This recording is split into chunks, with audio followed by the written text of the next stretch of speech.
Slayton, our guest. He's a Rhodes Scholar, a lawyer, has been with a prestigious firm, resigned in, what, 2000? Yes. And you've been a law clerk in the Supreme Court, so you have been in the trench.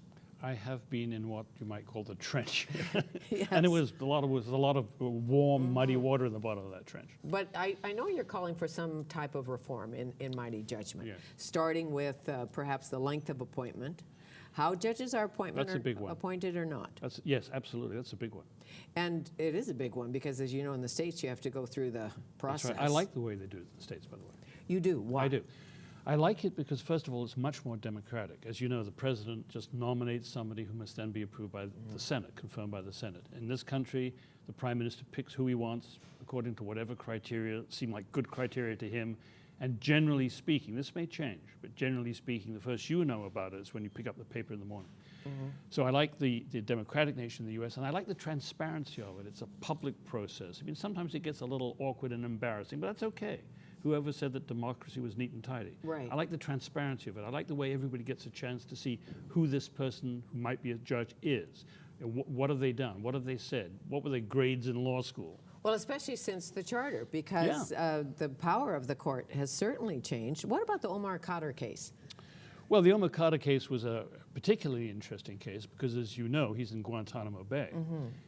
And the Supreme Court and lower courts determined that his Charter of Rights and Freedoms rights had been violated, not in this country, but in Guantanamo Bay.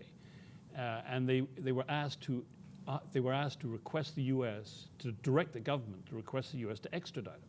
And they declined to do that.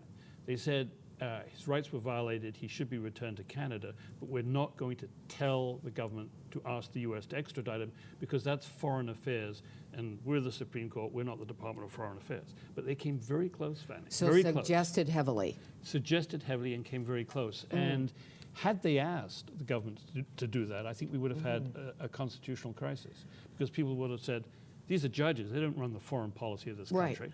No, of course not, and they came close, and I think they should. Is it still a bit of an old, even though there are 4 women on the court, still a bit of an old boys club or not? No, I don't think so. I think it was very much an old boys club, and certainly the first women appointed to the court, Bertha Wilson, Claire Leroux-Dubé, felt that very much and have said as much. They felt excluded from the key discussions. They felt patronized. They felt marginalized. That's not true. No, Rosie Abella, I don't think, feels marginalized. You can't patronize or marginalize Rosie. I'm sure not. But she's female, Jewish, fine. But, you know, it's an out-of-the-box pick a little bit. Well, in she's some ways, very forthcoming. Oh, extremely forthcoming. She probably has the highest profile of any judge. And she, by the way, getting back to something you mentioned before, she has very little compunction about speaking in public on a wide variety of topics. Very little. Sometimes criticized for that, but I think it's a good thing.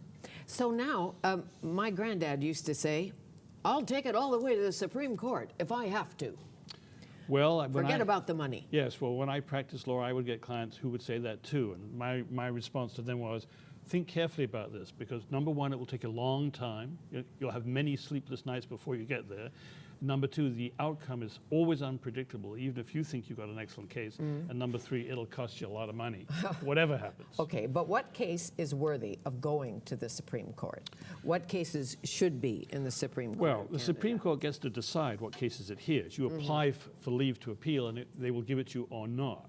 And the criterion is a very general criterion about whether or not the issue the case presents is of national importance. Well, what does national importance mean? Health care. Yes, but at the end of the day, it means whatever you say it means as a judge, right? And you don't have to explain why you think it's of national importance. You just have to decide that it is. So it gives tremendous discretion to the judges to decide what cases they will hear, which ones they won't hear. Well, like a life-saving medical procedure against religious beliefs.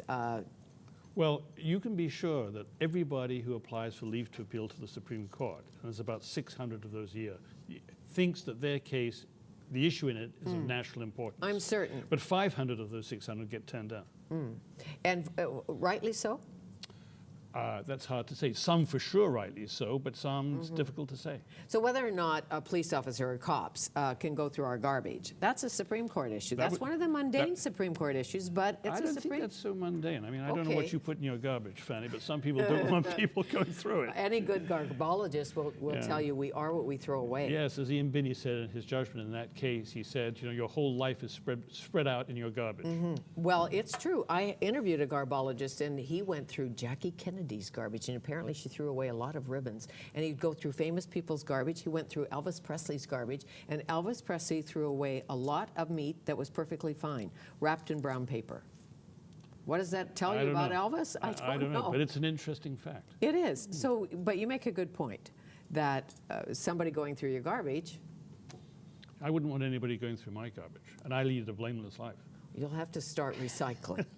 That's it. But we willingly recycle because we know where that's going. But you're right. What if you threw away a piece of paper that had something on it you didn't want anyone to see, and that kind of thing? So prostitution, health care, what else? Well, before I the mean, I think Supreme all the Court? big issues have gone before the Supreme Court. I mean, what I call issues of life and death, abortion, of course, being a big one. A case, a very important case from BC, the Sue Rodriguez case. Remember Yes. that?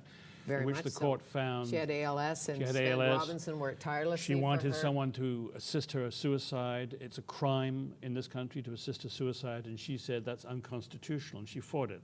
And the Supreme Court of Canada, in a 5-4 decision, said no, it was not unconstitutional.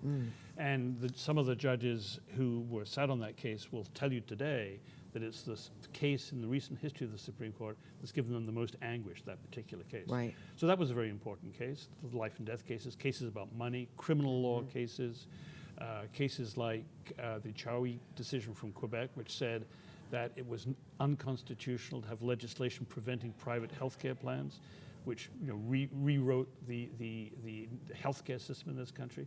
I mean, almost any issue, Fanny, social, economic, political, that you can think of, the fingerprints of the Supreme Court are on it. So when you don't say lightly the Supreme Court of Canada runs our lives, In a sense, they do run our lives, yes. in a sense, and it's good for us to think about, especially with so. new appointments. I think so. That Very was the much point so. of the book, to try and draw attention to And it. what is the criteria for appointment? I mean, whether Chrétien or Martin or Harper or Kim Campbell appoints a judge Well, at the or end of, appointed a judge. well, you have to be a lawyer. And there are some requirements about geographic spread across the country. There are typical Canadian requirements. But beyond that, the only criterion is how the Prime Minister of the day feels about you. You see? I think he feels okay about you, but I'm not sure I after don't think this book. I don't know. I think he feels better about you, Fanny, than he does about me. Nice to see you. Nice to see you. Thank you. Philip Slayton, Mighty Judgment, How the Supreme Court of Canada Runs Your Life.